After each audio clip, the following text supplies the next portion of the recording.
For more than 65 years, Jewish federations have worked to support the Jewish state. We were there, we are there, and we will be there. אנו מכריזים בזאת על הקמת מדינה יהודית בארץ ישראל. היא מדינת ישראל. And for more than 65 years, we have helped to build a Jewish nation for the generations to come.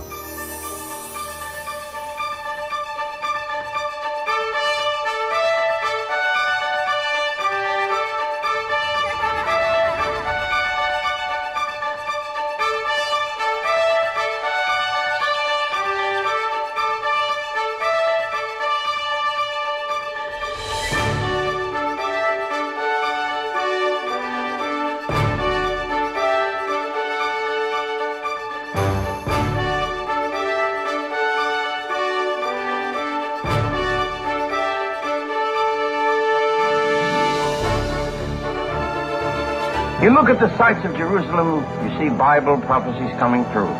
But you know it takes hard work to make them come through. You and I must help. For more than 65 years, the organizations of the Jewish federations have been standing together with the people of Israel in times of crisis.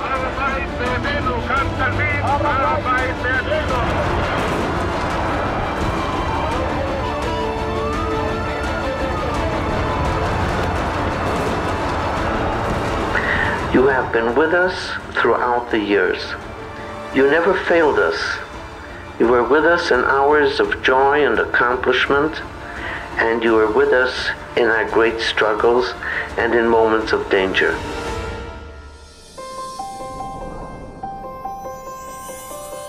For more than 65 years, we have brought our people home to Israel from around the world.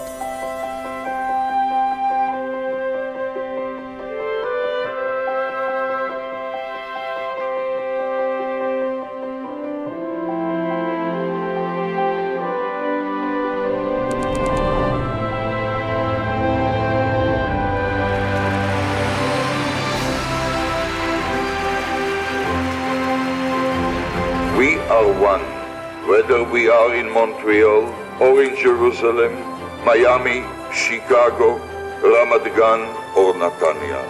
From now on, let us act not only as fighters, but as partners. Partners in the vision of peace, in the building the economy, the society, culture, education, partners in the great success story that is Israel. The Jewish Federations of North America. We were there, we are there, and we will be there.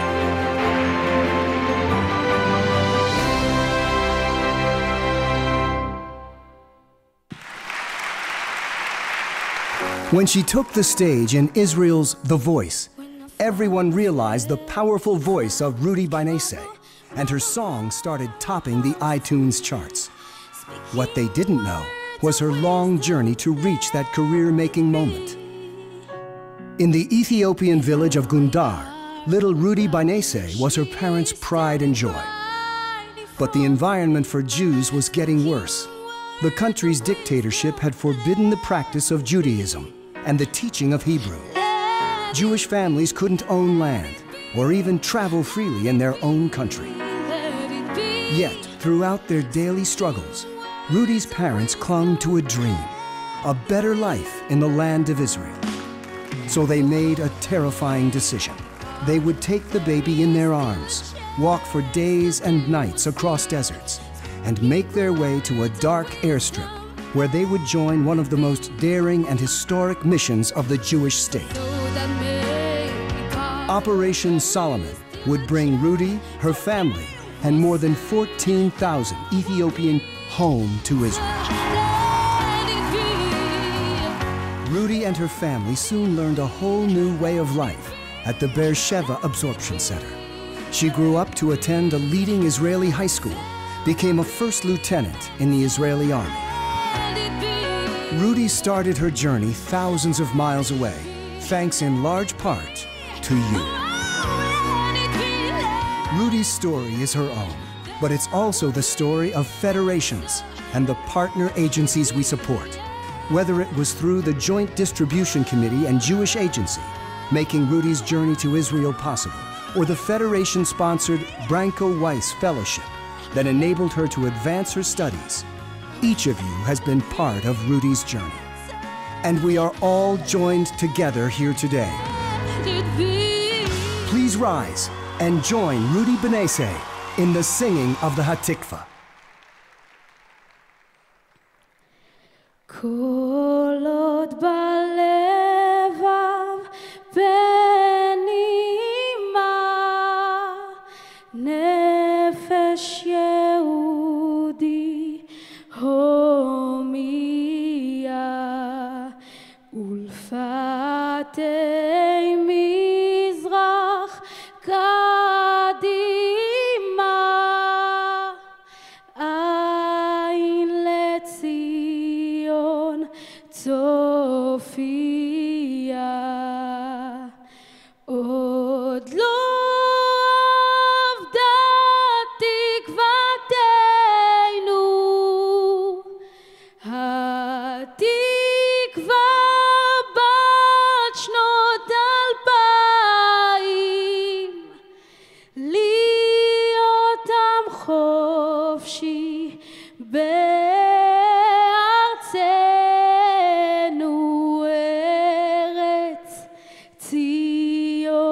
וירושלים, להיות עם חופשי בארצנו,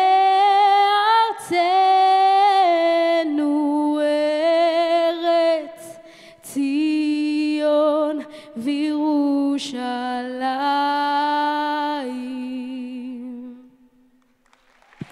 Ladies and gentlemen, Rudy Benesay. Thank you, Rudy. I want to start with the most important thing. The most important thing is to assure the security and the future of the Jewish state, the one and only Jewish state of Israel.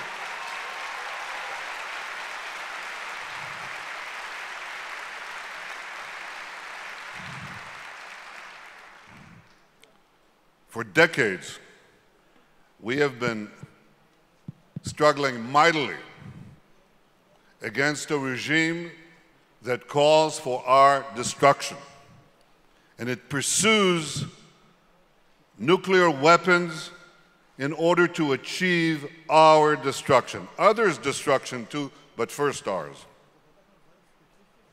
It is a vital interest for other countries, the United States, the Europeans, many others, the Arabs, in my opinion, the Chinese and the Russians as well. But for us, it's a matter of our existence. And the international community has placed demands on Iran to cease and desist the building of capabilities to produce atomic bombs that will threaten us and threaten the peace of the world. They put together a sanctions regime that has brought Iran to its knees, crippling sanctions. The purpose of those sanctions was to get Iran to dismantle its nuclear enrichment capabilities, which are used for atomic bombs,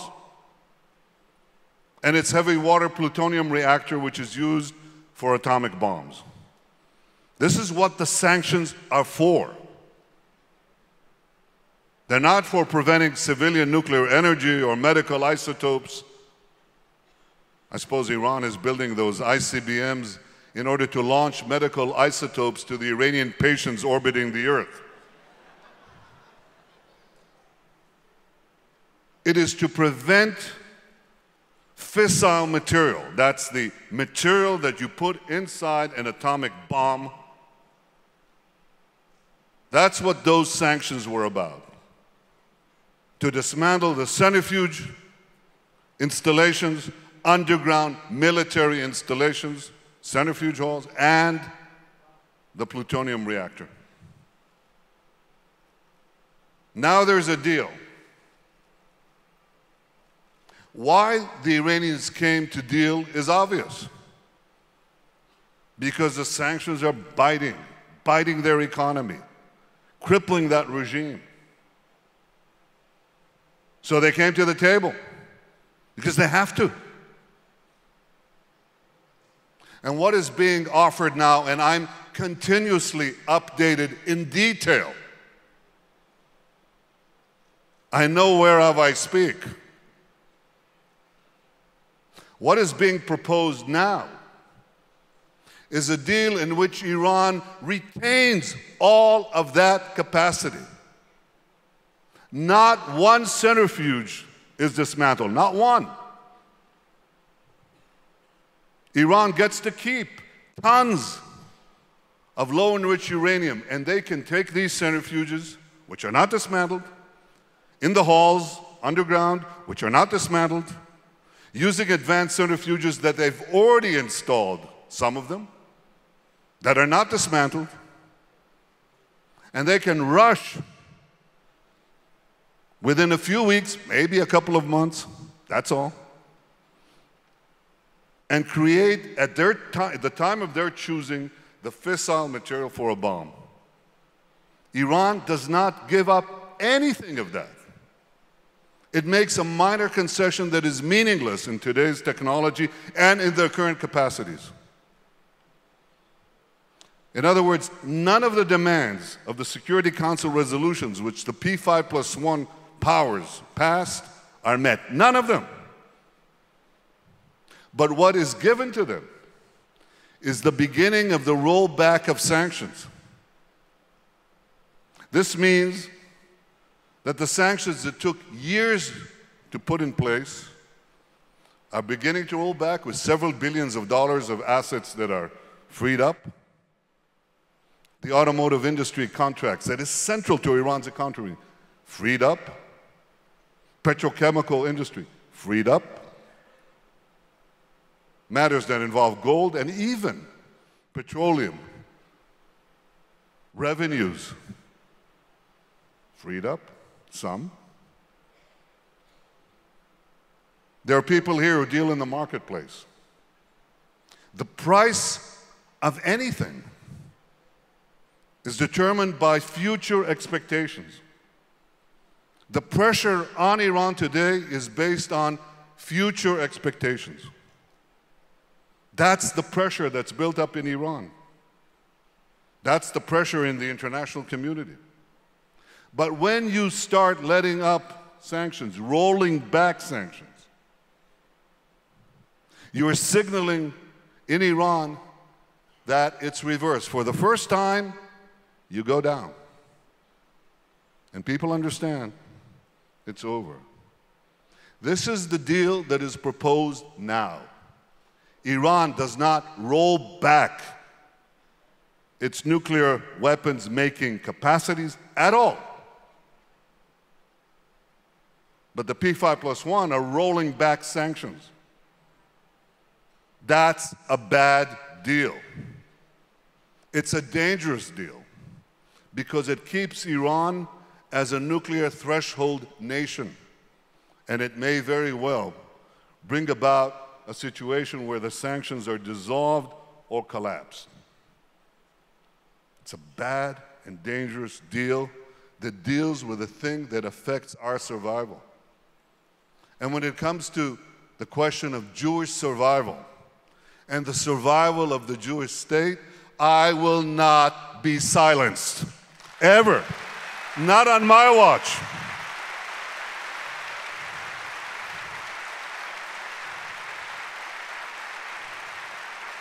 When the Jewish people were silent on matters relating to our survival, you know what happened. This is different. We are the Jewish state. We are charged with defending ourselves, and we are charged with speaking up. And it is time now to speak up, all of us, All of us have to stand up now and be counted.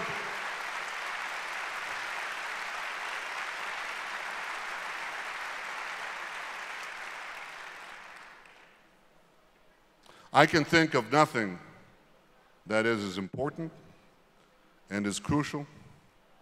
We shall continue to work with the rest of the world, and it's good that we have now a few days, because this is not only in the interest of Israel. This is in the interest of the entire world.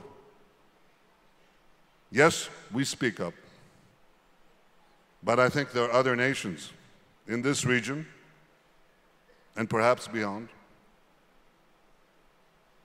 who can now unite and say, we do not want a nuclear Iran, and we stand together to make sure that Iran dismantles its enrichment capacities, its heavy water plutonium reactor, all the things that they need to make nuclear weapons.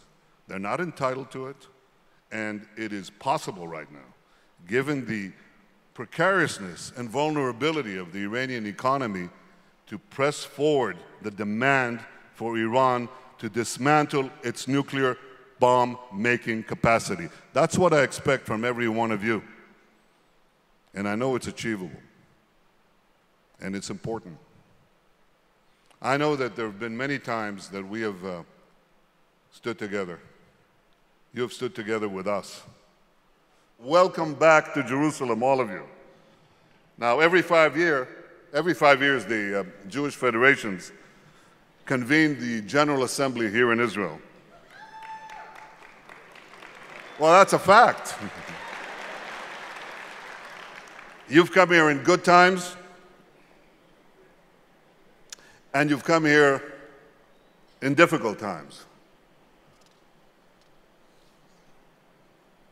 You've come here when we have faced violence and terrorism. You kept on coming. And so I'm very glad to welcome you here. And you demonstrate by doing this to the entire world that there is a vibrant, united Jewish world. And that is exemplified first by the tremendous bond between Israel and the Jewish communities of the United States and Canada.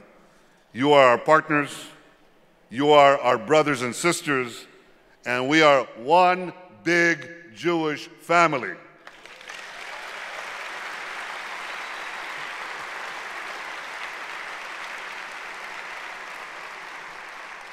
And like all families, we have to face challenges together.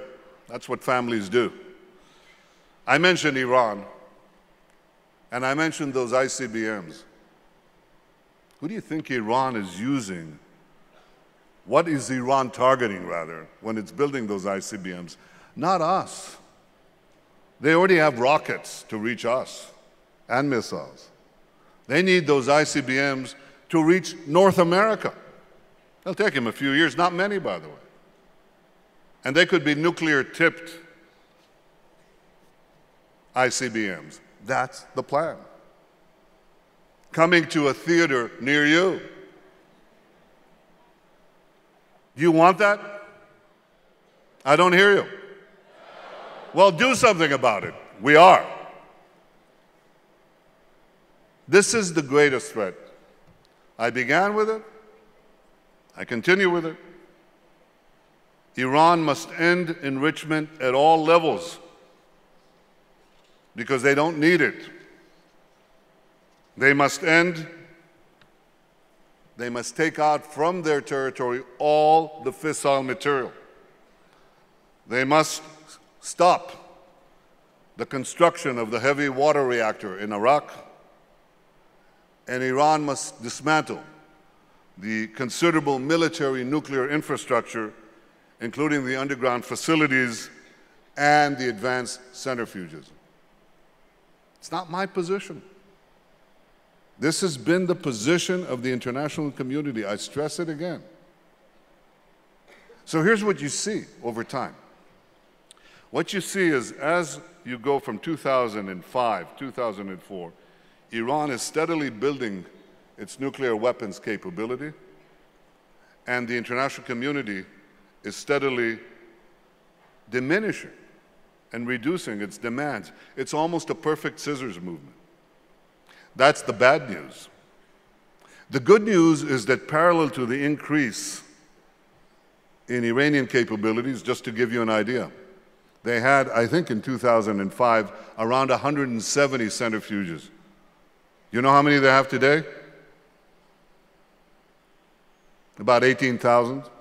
That's not a 100% increase. It's a 100-fold increase. This in the face of all international resolutions. That's not surprising because this is a regime that, in the face of all international resolutions, murders tens of thousands of innocent people, including children, in Syria. It participates, it keeps Assad going. There is no Assad regime. There's an Iranian-propped Assad regime. It's a regime that practices terror as we speak on 5 continents, a regime that supplies Hamas and Islamic Jihad and Hezbollah with endless rockets to fire on Israeli civilians, a regime that remains committed to our destruction and subverts just about every single country in the Middle East, and let me tell you, beyond the Middle East. It's a regime that tries to assassinate the Saudi ambassador in Washington and sends its killers, either directly or through its proxy Hezbollah, to Bangkok, to Nigeria, to Bulgaria, everywhere. This regime cannot be allowed to have nuclear weapons. It's a historical pivot. So the good news is that the international community did do something powerful. And the powerful thing was to get those sanctions that followed Iran's building of its capabilities. And now, when Iran is on the ropes, now when Iran has to come to negotiate, now when Iran understands that if they don't make a real compromise, they'll get more sanctions. Now you let it out? Now you say, well,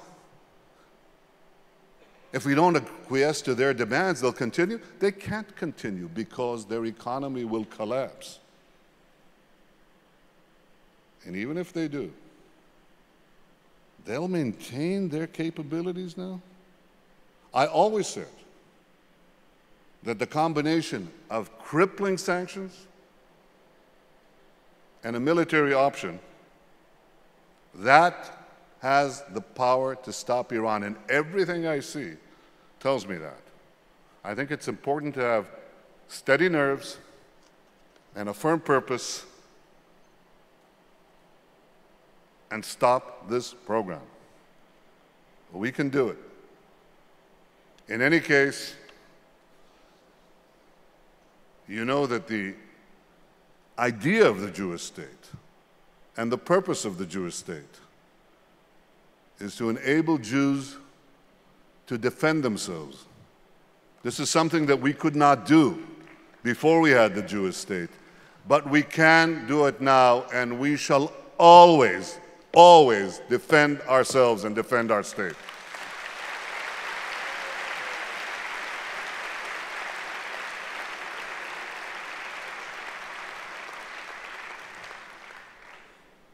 I heard the learned commentaries of experts will explain to us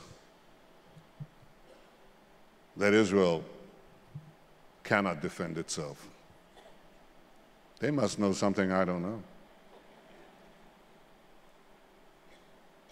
This is our purpose. This is our goal. This is our way of assuring our destiny. And we have not come nearly 4 millennia in our odyssey over time, from the time that Abraham set foot in this country to the present, to have the likes of the Ayatollahs threaten our life. We will always defend ourselves and our state.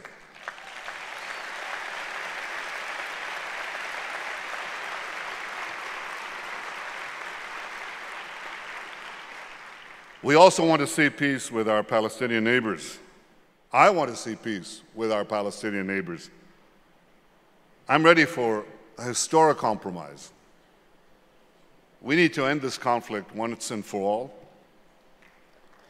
And to end it,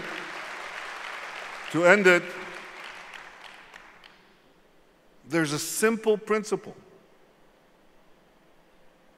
That principle is two nation states, two states for two peoples. Not one state for one people, the Palestinians, and then another state for two peoples. No. Two states for two peoples, which means that if the Palestinians expect us to recognize the Palestinian state for the Palestinian people, they must recognize the Jewish state for the Jewish people.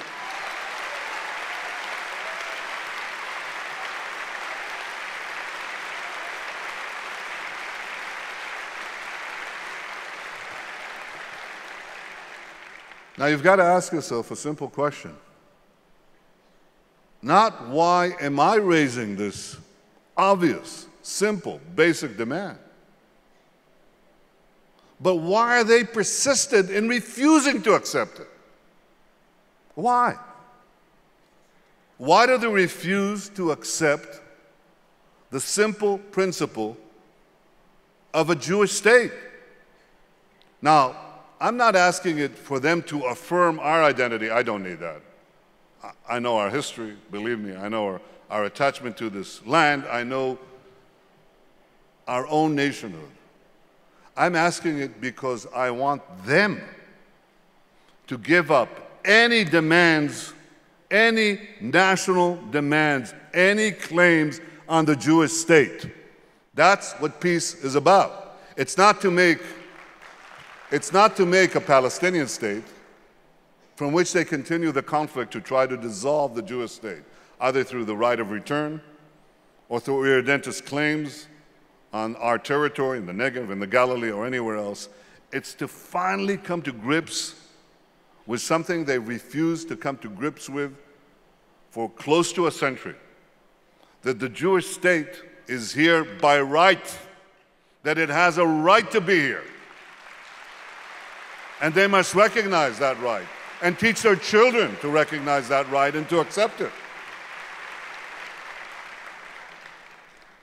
I think this conflict began in 1921. My grandfather came here in 1920 in Jaffa, got off the boat to a little boat, and then in a dinghy came to Jaffa port, went from there to the Jewish immigration office in Jaffa. In 1921, a mob attacked this immigration house because the Palestinian Arabs were opposed to any Jewish immigration at all. This was followed in 1929 by the massacre of the ancient Jewish community in Hebron. Horrible disembowelment of children, beheading of babies. Horrible. And that was followed by systemic attacks on the Jewish community from 1936 to 1939.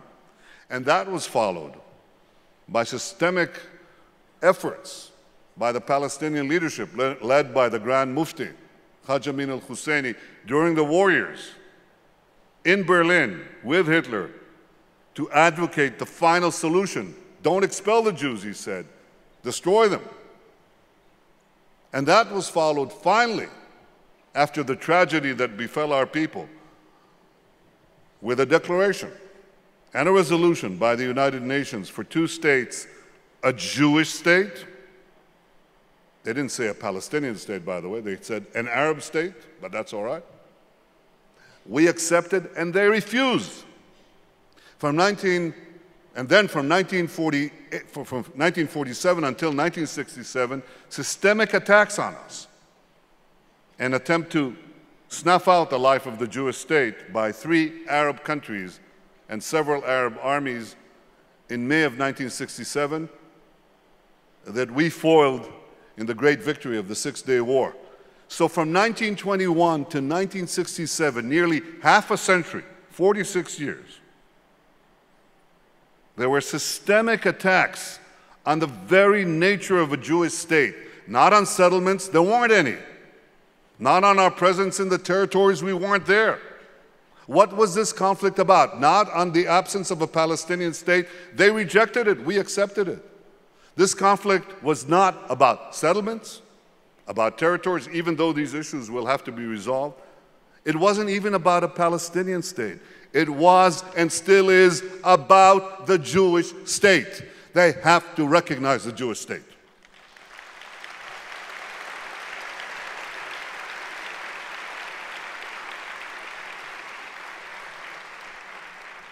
And you know, afterwards, when we left Gaza, every square inch of it, and they kept on firing rockets at us. And we asked them, why are you firing rockets at us? Is it to liberate Judea, Samaria, the West Bank? They said, yeah, sure, but that too. We said, what do you mean, that too? They said, well, it's to liberate Palestine. Ashkelon, they call it Majda. Ashdod, Beersheba, Jaffa. So that's the bad guys, the guys who are lobbying the rockets on us. What about the other part of Palestinian society, those who don't engage in terror? And it's good they don't engage in terror. I asked them, so will you recognize the Jewish state?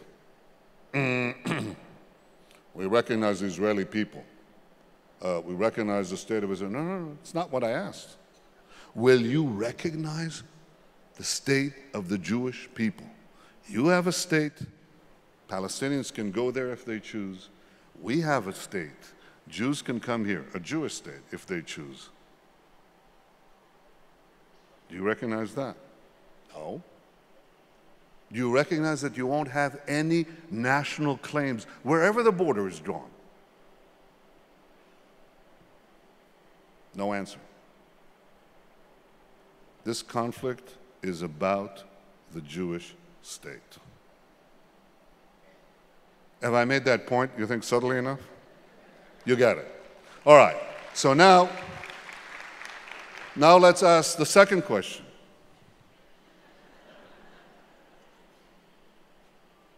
Because, you know, since 1921 until today, it's almost a century of unremitting incitement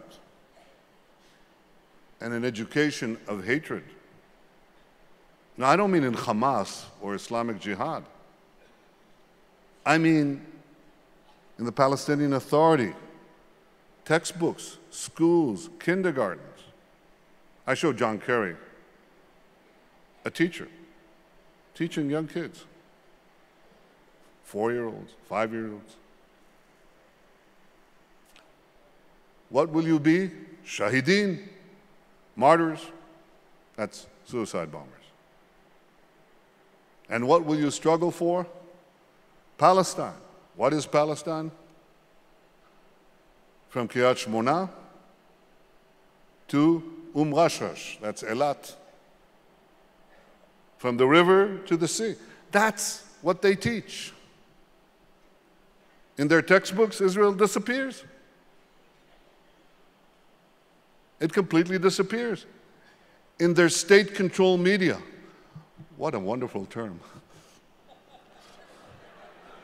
In their state-controlled media, they control everything. That's what they put forward. We had a wonderful initiative that President Peres and I put forward to bring the Barcelona team, the soccer team, to Israel to play with the Palestinians and then to play with Israel, combined Jewish-Arab games in Israel. Palestinian territory, they played in Hebron. When they came to President Peres a day later, there was a song in Hebrew and Arabic. We talked of peace. We talked of 2 states for 2 peoples. We had an exhibition game. Jewish children, Arab children from Israel. That was Israel. A day earlier, I found out that a day later, but a day earlier, in Hebron, in the soccer stadium, the Palestinian Football Federation, an official arm, and an official spokesman. And he said to the Barca team, "Welcome to Palestine. Palestine is from the river to the sea, from Lebanon to the Red Sea, from Eilat to Rosh Hanikra," the Arab name for Rosh Hanikra. There is a century of this.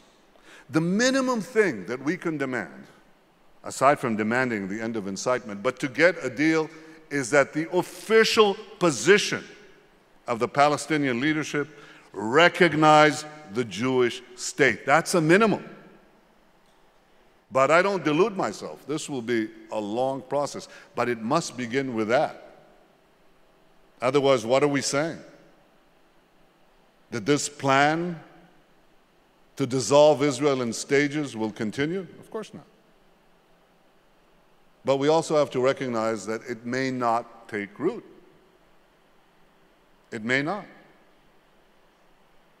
We may have, at best, a cold peace. I hope for a warm one. By the way, a cold peace is better than a hot war. But a warm peace is better than a cold peace. I hope for a warm peace, beginning with that recognition of the Jewish state and the abandonment of the right of return and all those other fantasies that are still harbored in Palestinian culture. But we have to know that even if the Palestinian leadership puts an end to 90 years of rejection, and even if they recognize the Jewish state, we know that in this volatile and violent region, that can be reversed. We know that in our region, there can be no durable peace that is not based on security. A peace agreement that is not based on absolute, robust security arrangements for Israel, by Israel, will not stand the test of time. We want a peace that endures. We need a peace based on security. That's the other fundament. We need security to defend the peace, but we also need security to defend Israel in case the peace unravels. And in our region, peace has a tendency to unravel now and then. If you haven't watched around us, you have.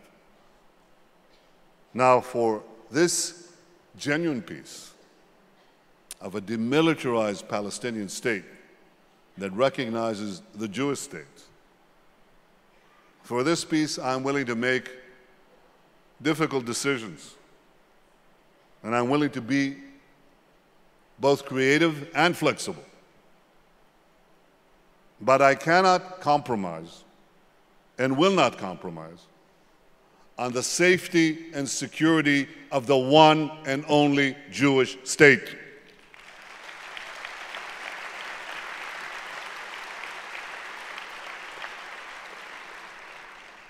And the Palestinians, of course, will have to compromise too.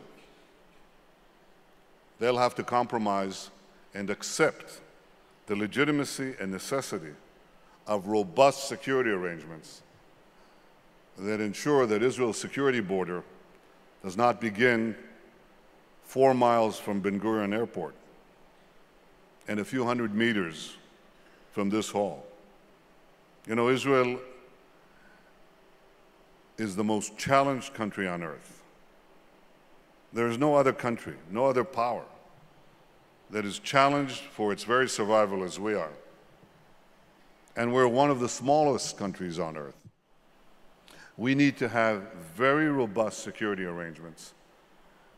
And these are the two essential foundations for a secure peace: mutual recognition of two nation states and robust security arrangements.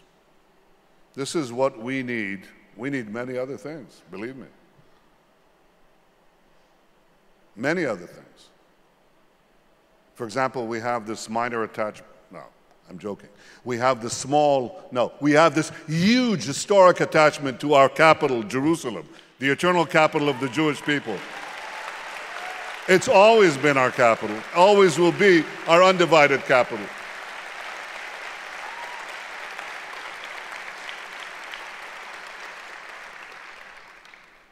But I don't want to do the negotiations here. I do want to say that I hope that this current round of talks will lead to peace. I hope the other side, like me, is ready to make tough decisions for peace. I stood at Bar-Ilan University. It's a religious university.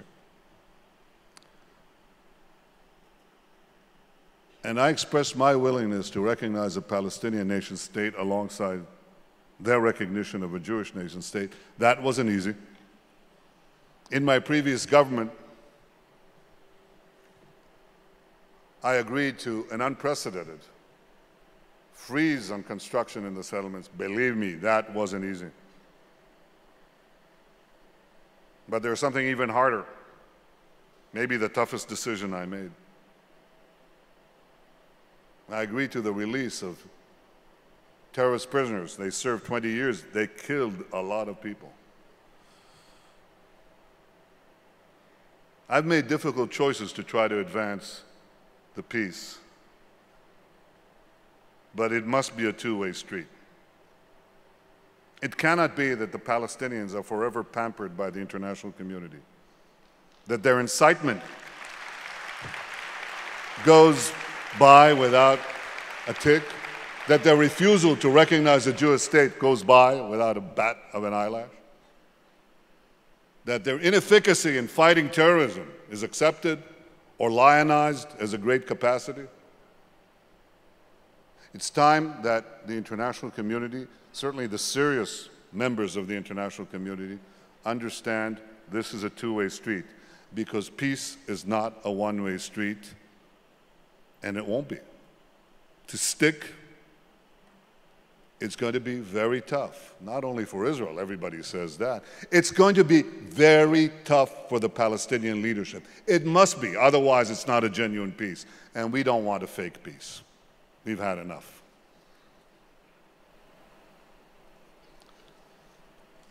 So the question is, will they rise up to it? I don't know. It's in their interest. I hope that they stand up, not only for themselves, and I think they would if they accepted what I'm saying, but they would ensure a future for their children and for their grandchildren and for future generations. But they must be able to give the Bir Zeit speech. They must be able to give the Bir Zeit speech. Palestinian leader must do what Anwar Sadat did. He said, it's over. It's gone. No more war. No more bloodshed. But he was speaking for Egypt. A Palestinian leader must stand and say, I accept the Jewish state. That's a simple litmus test of seriousness. We have another kind of peace that we have to foster and continuously promote. It's our internal peace. We call it Shlom Bayit, peace in our house. That's always guided me as Prime Minister. I always said I have to keep the peace of the Jewish people. I am the Prime Minister of Israel. Israel is the Jewish state. I have to worry about the inclusion of Jews from every part of the Jewish world.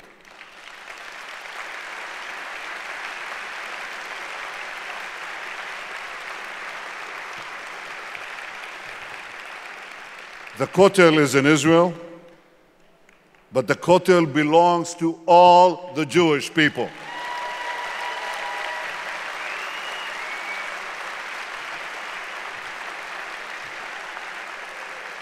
And I've been working with you, not merely for you, with you, because I think we have to consult together and reach solutions together. I asked Natan Sharansky, a great Jewish leader, to bring the Jewish people a solution, to bring me a solution, and I think he has.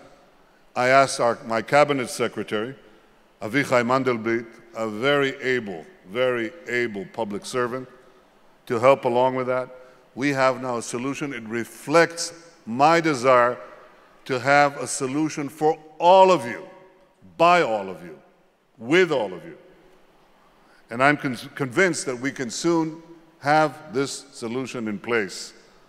We've also been working closely to have young Jews from North America and from around the world come to Israel. When I was prime minister the first time, this is my third term, my first term, people came to me, Michael Steinhardt and Charles Bronfman came to me with a revolutionary idea of having Taglit. They said they're putting up the money, but they said, you know, there's one small factor. You have to put up money too. And when we spoke about it with the cabinet and with others, they said, what? Israel will pay money? You remember this, Natan. Israel will pay money to bring American kids here? And I said, yeah. It's our future. And yes, we're going to do it. And we'll put our money where our mouth is. And we did. 15, 16 years ago. And we've done it since. It's been a tremendous success. Taglit, Masa, Hefziba, we're committed to this.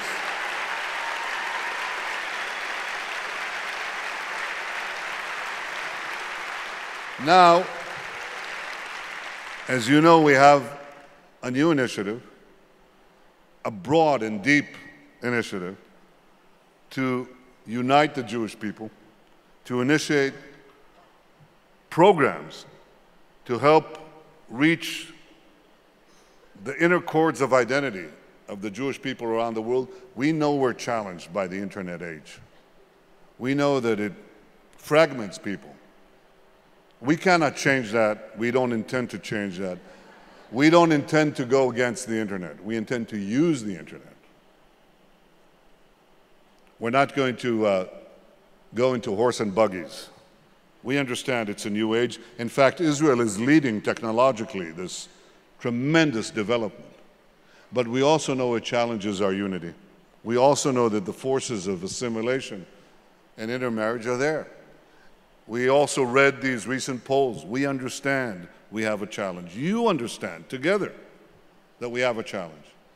And we have sponsored this initiative to work together, think this through together, and then put forward programs to help solidify the core of the conviction and identity that is so central to securing our future. When I think of the challenges that the Jewish people have undergone, challenges that no nation has undergone, no people have undergone, and we've been able to overcome them over nearly 4,000 years. Challenges to our physical survival, challenges to our spiritual survival and cohesion. I know that we have that inner strength to guarantee the Jewish future. I know it, and you know it, and together we're going to achieve exactly that, to defend and secure the Jewish people and the one and only Jewish state. I say that here in our eternal capital, Jerusalem, and I know that you stand with me. Thank you very much, all of you. Thank you.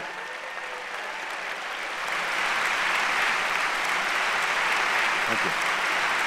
Thank you. Thank you. Thank you very much. Thank you.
ושמשות צורחות, ושוב נרד לים המלח בדרך יריחו.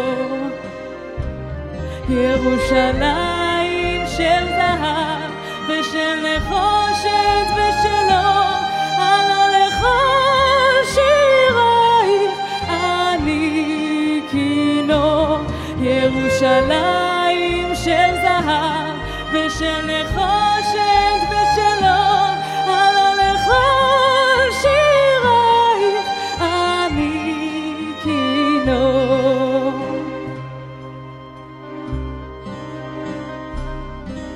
אך בבואי היום לשיר לך ולך לקשור כתרים, קטונתי מצעיר בנייך ומאחרון המשוררים. כי שמך צורבת השפתיים כנשיקת צרף, אם אשכחך ירושלים אשר כולה זהב. ירושלים של זהב ושל נחושת ושל אור, הלא לכל שירייך אני כינור. ירושלים של זהב ושל נחושת ושל אור, הלא לכל שירייך אני כינור.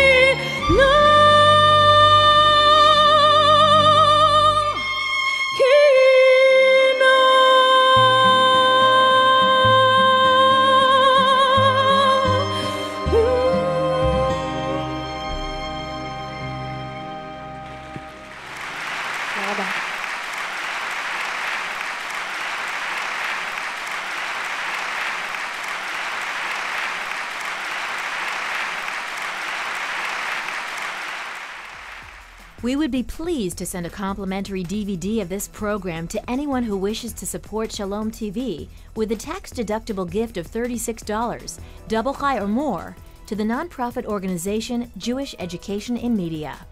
Simply visit the Shalom TV website homepage and click on the Donate button to make a donation by PayPal or your credit card.